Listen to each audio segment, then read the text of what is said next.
The Chargers appear ready to bring in the moving trucks, but where will they go? And what happens to the Qualcomm site? Mayor Kevin Faulconer seems well positioned heading into a presidential election year, and the 2016 ballot will have old and new issues and faces to choose from. Transparency in a police shooting was an issue last year and could haunt 2016 as well. SeaWorld is at a crossroads with a shrinking bottom line and audience. I'm Mark Sauer. This special New Year's edition of the Roundtable starts now.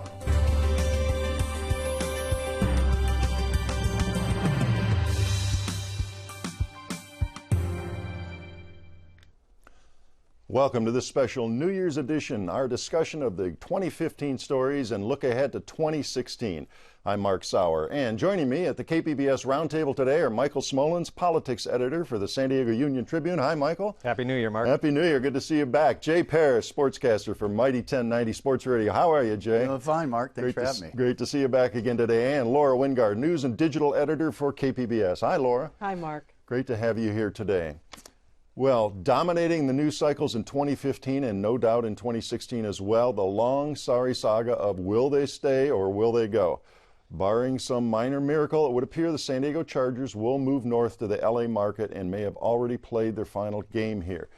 Jay, it appears bleak indeed for Chargers fans. Is this it, and when will they kind of make the final decision? Well, in football jargon, it's time for that Hail Mary, I guess, and you send everybody in the pattern and hope somebody catches 1 second left on the clock. Pretty much, and you know, the city has put up a proposal, but it's hard to negotiate by yourself, and really the Chargers have all their eyes on L.A., and all the indications are that's where they're going to go. Look, we'll find out for sure January 12th, 13th, if one of those owners can get those 24 votes from the other owners to approve the move. So until then, we're kind of been in a limbo, but all signs point to the big bad. So that's a meeting of the owners, and that should be definitive.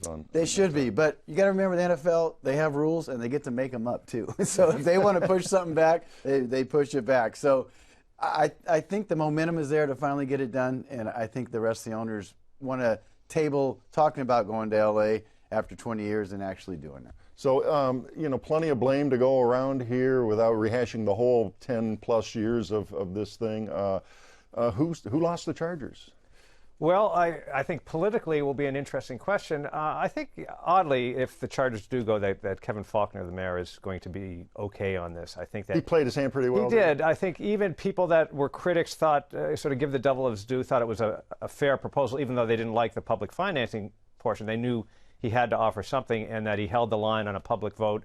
Let's face it, the NFL and the Chargers came off as the bad guys. The NFL constantly pressed for more, ramped up the time frame, angering people.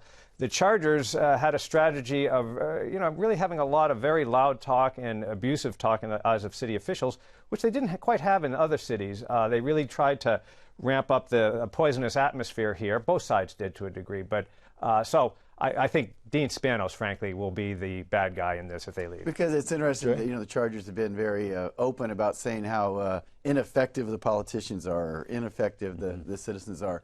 Chargers, since 1984, when the Spanos family bought the team, have had 12 winning seasons. So for them to point to other people and say how ineffective we are, it's kind of ironic. Yeah. Now let's talk about have they played their last game? I know the media made a big deal about that, the final game of the season. But no stadium would be built by next year. They got to play somewhere. They got to play somewhere, but it wouldn't be in San Diego. You don't think? To have a lame duck team in a city, that's just a recipe. Even though they got a practice facility and offices right, all here, city owned, by the way, yeah. So the city would get a lot of that back. I would think more of the Coliseum.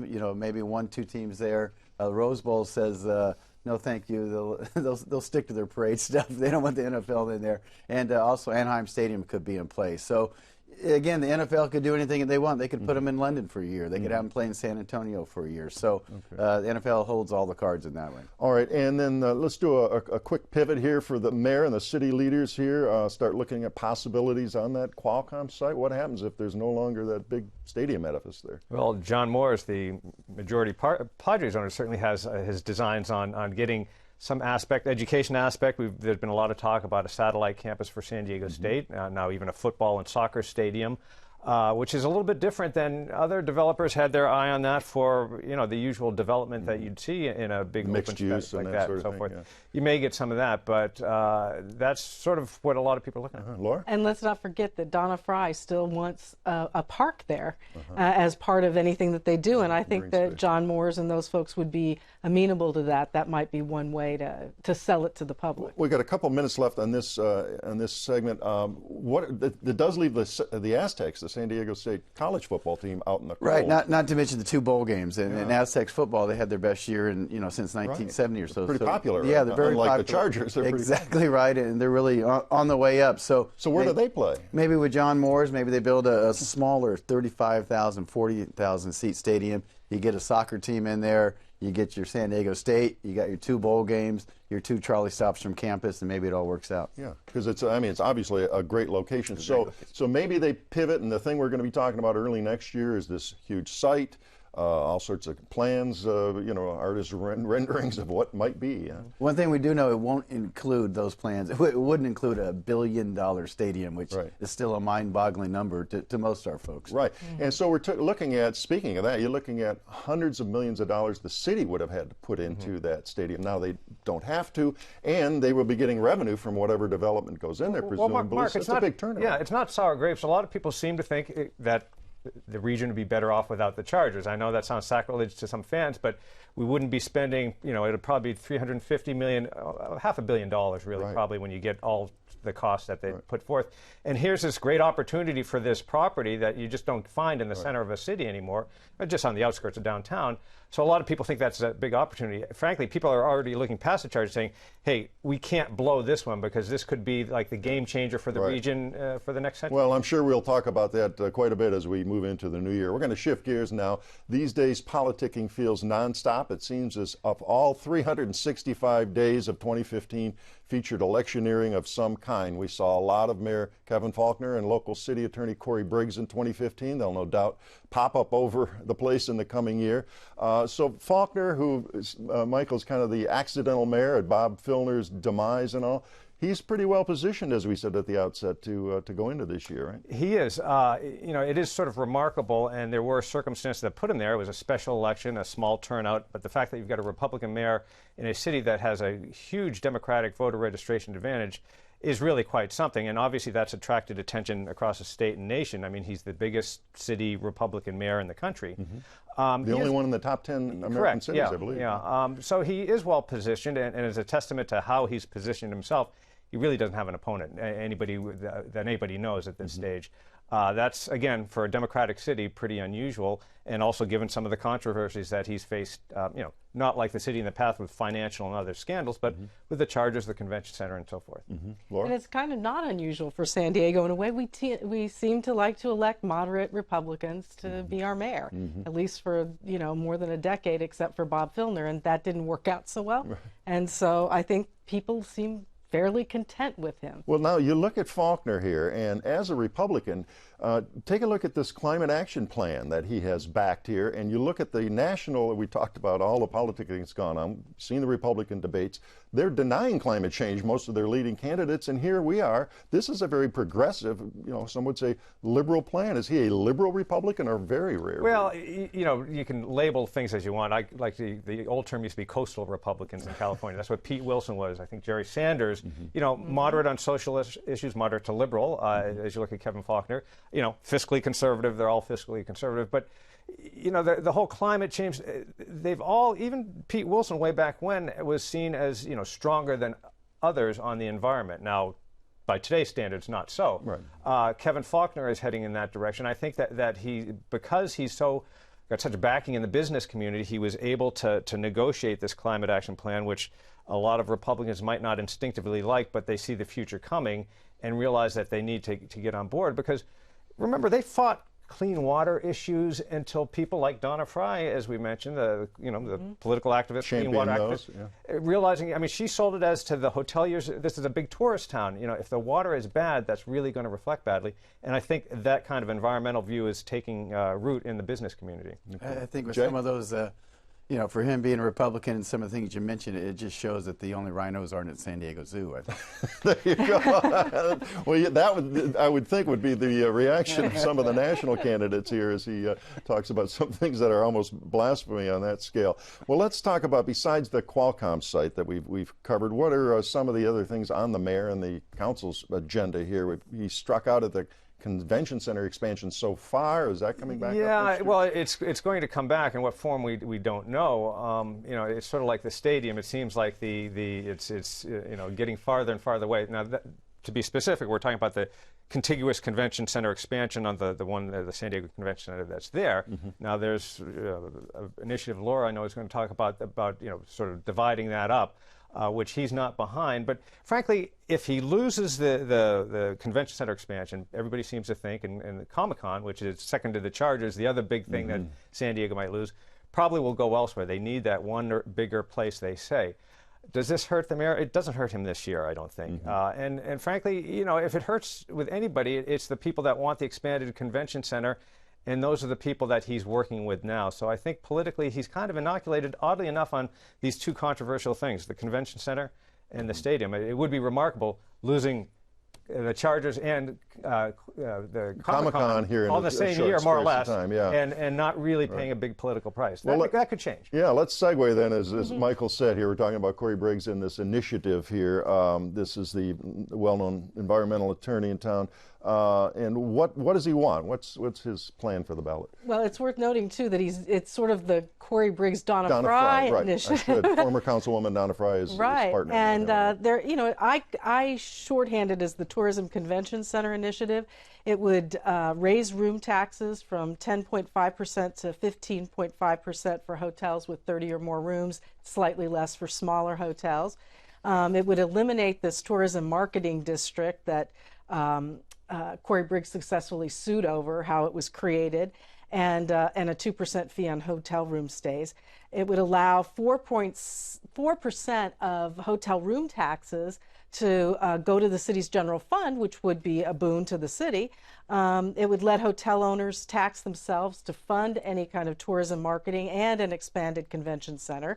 And it would allow a football stadium to be built either in Mission Valley or downtown, but there would have to be a public vote to allow it. Which appears to be moot at this point. Right. So there's a lot of things in this. Okay, a lot of moving parts here. How do you sell this to voters? I mean, how do you go out Sounds and complicated. yeah, hook them at the grocery store and say, "Let me tell you about this." Well, it's funny because the Cory Briggs and other people on board object to the notion that it's complicated. It's complex. Well, you know, that's a semantical thing, but yeah. Laura's got to take a nap just after reading the high points of it. I think what we need to see is when people finally kind of grasp it, we're starting to see some people in the business community are saying, you know, this doesn't look too bad, but you really, for something like this, in my view, you really need a vast across-the-spectrum consensus to get behind it and have a well-funded campaign, because it's so complex. You're talking about a tax increase, even though there are trade-offs. It seems to be an easy thing to go against to defeat in a simple way, where it's a very difficult thing to explain why this is good for San Diego. Right, Laura? Well, and I think Cory Briggs and Donna Fry are telling us this is a win-win. This solves all kinds of problems about the convention center. They advocate not a contiguous convention center, but more of like a separate campus-like one. But I'm not sure, you know, we talk about it being complex. It's hard to get signatures. We've done stories, other news outlets have, you know, they're using, do you want to save Comic-Con? And they really shouldn't be, you know, Comic-Con's come out and said, this doesn't save Comic-Con. Don't be thinking you're signing this for that. They've tried to use the Chargers Stadium. I know I've heard that. That's not going to work. But if they get enough signatures, and I think they can, you've got John Moores, again, he keeps coming up. Yeah. He doesn't own the Padres anymore, but he is Still a big player, developer yeah. in San Diego. And I think they're just pushing this enough that voters approve complicated, complex things. I mean, San Diegans have approved complicated pension reform. Well, we'll certainly watch for that. I know it's going to be a big story we'll be talking about. And let's move on then. Among the stories dominating the news in 2015 were controversial police shootings in several cities, San Diego no exception, though the issue of race was not as central here as it was elsewhere. Instead, it was the issue of the public's right to know. So, Laura, let's talk about this controversial shooting of an unarmed man, fatal shooting here, and what's happened. It was back in April, the incident, but just recently in the news here in December was the real dramatic effect of this. Well, it came out after the shooting that a security camera had captured the shooting on video. And this was in the Midway district, and it was a mentally ill man who was thought to have a knife, but really had Right. a That pen. was what the police call was. People were calling in saying there was a man waving a knife. They were frightened. The first officer on the scene, he doesn't turn on his body camera. They're still relatively new, and he didn't turn his on. The video, which the media, including KPBS, went to court, the Union Tribune too, to get that video released. A judge in December ruled that it could be made public. And what that video showed was that the officer arrives on the scene, and in not too many seconds, he fatally shoots the man. He fatally wounds him, and then he tries to render aid to him. Other officers arrived. They had their body cameras on. But we went to court to get this security camera video, and then it sort of ballooned out of there. Okay. And of course, eventually the district attorney did two things. One, she didn't charge the officer involved, and two, she did have to release that video. She fought, when she made the announcement in November that she wasn't going to prosecute Officer Neil Browder, she said we shouldn't release this video. It doesn't have the right context, and it could cause riots, things like that. Her concern is public safety disturbances. Yeah. And that was why Police Chief Shelley Zimmerman didn't want this video released, and the city fought it, and they lost. So Bonnie Dumanis, knowing that they'd lost this court ruling, kind of surprised the other side, the deceased man. Fredun Nihad, his family, their attorney was going to release the security camera video. So basically, Dumanis comes in and kind of steals the thunder by releasing not only that video but other video, and kind of controlling the message from her point of view. And that was her way of not letting the Mr. Nihad's family's attorney control the show. So it was kind of this back and forth. Now we haven't seen the reaction in San Diego that we've seen in other cities. What do you make of that, Michael? I mean, is it the issue itself? As I mentioned, race wasn't a factor here as it was in other race shootings. never really was brought up in this. This man was from Afghanistan. So it wasn't African American, which has usually been the case in these other situations. But I think just to get back to what Laura said and the arguments, there'll be rioting, protest. There weren't any. People wanted to know it, and I think it speaks well of San Diego, and maybe not so well of some of our law enforcement leaders thinking that people are going to riot in the streets just because they can't handle the truth. Well, they did. The other sort of key aspect, as Laura brought out, that the district attorney wanted to get ahead of this story because she knew that probably how the attorney on the other side would portray this. But in doing so, she did release selectively other information. As we found out after the fact, she left out some important things, and she said she didn't want a trial in the media. Well, she was making an argument, almost like a defense attorney, by not focusing on and not even releasing certain information about what the officer said immediately after the shooting. He didn't notice a weapon, or as he told investigators to begin with, and 5 days later suggest that he saw one. So there were some gaps there that you would think a prosecutor might zero in on if they're prosecuting, but it was remiss from her, and intentionally, to not release that stuff. Yeah, and we are seeing these all across the country where DAs are either not prosecuting, occasionally they do. Sometimes they get to a court and a jury won't follow through with the conviction of a police officer in some of these cases here. I mean, they're very tough calls. And there's I don't think, we're not saying that she should have charged him and so forth, but just in the release of the information. Some people have looked at all the evidence and still think that you probably wouldn't charge them anyway. Now, the attorney for the dead man's family disagrees, of course. Okay. All right. We are going to have to move on, and there'll be plenty more to talk about as we go forward on this story as well. Well, finally, there are long-running problems at two other big San Diego institutions, SeaWorld and the San Diego Padres, which will continue well into 2016. SeaWorld made big news last year when they announced they would end their orca shows, and the Coastal Commission announced SeaWorld must end their killer whale breeding program, although there was news here just this week on that. No, Laura, what caused all this turmoil there at SeaWorld? Well, the latest news is that they're going to go ahead. They're going to challenge the Coastal Commission, SeaWorld, because the Coastal Commission, the California Coastal Commission, which is controversial in its rulings, said you can't breed orcas if you want this other thing. And so then, so they're going to sue them over that. So yeah, and so they're going to sue, and we'll see what plays out as they go forward. But certainly SeaWorld's changing a lot of different things to try and improve its reputation. Yeah, and it was quite a year for them, because we've had this documentary that came out that really put a blackfish on the SeaWorld, which is located there at Mission Bay, and attendance has really been hit by it. And their stock prices have plummeted. I mean, these are not good things for a theme park, and I think they've sort of gone on the defensive, and they're trying to reform and remain popular. I live not far from SeaWorld, and I can say that their parking lots still get full in the summer. Still a few cars there. They do, and you hear a lot of people here that their kids get their summer jobs there. It's still popular. And there's some division, I think, even locally. Do you go after them or not? But PETA certainly has made a strong case against them and others that what they're doing with these, keeping the whales in captivity. Is this the right thing? And I think people are taking. Well, that kind of begs the question here, because we also have a zoo and a big safari park in San Diego. I mean, does that issue kind of spill over and bother people? Well, I think in that's other the future question, and nobody really knows that we've seen. Before this, we've seen sort of the treatment of elephants, not at zoos so much, but in circuses, and we've seen laws passed on that. That's gained some popular, support, obviously.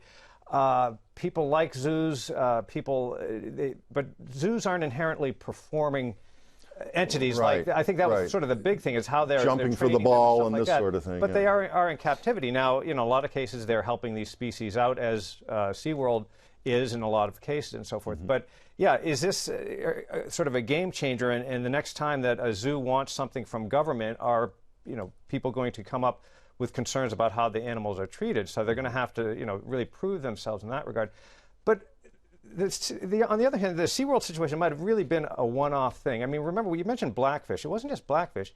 CNN had rights to that and played it like a constant loop. It was on constantly for a stretch, which never happens with a documentary. It's usually a one thing, and it just was over and over and exploded into social media. So that was, I'm not saying that there was anything, you can debate what the film said, but that exposure really had a lot to do with this. It wasn't just PETA alone. Right. Would you have that kind of situation with another media type? Well, just one more question on SeaWorld. They're going to change their mission now. They are going to keep the orca shows at least through 2016, but it's all supposed to change after that, and the new resort they want to build there, and a whole different approach, right? Right, and so they're moving forward. They're not throwing in the towel and acting like this is over. They're gonna keep going. They're gonna try and change that image that they're treating the animals more humanely, not making them such performance artists. And off we go. All right, well, let's shift to the Padres now, Jay. One more institution we want to get to here.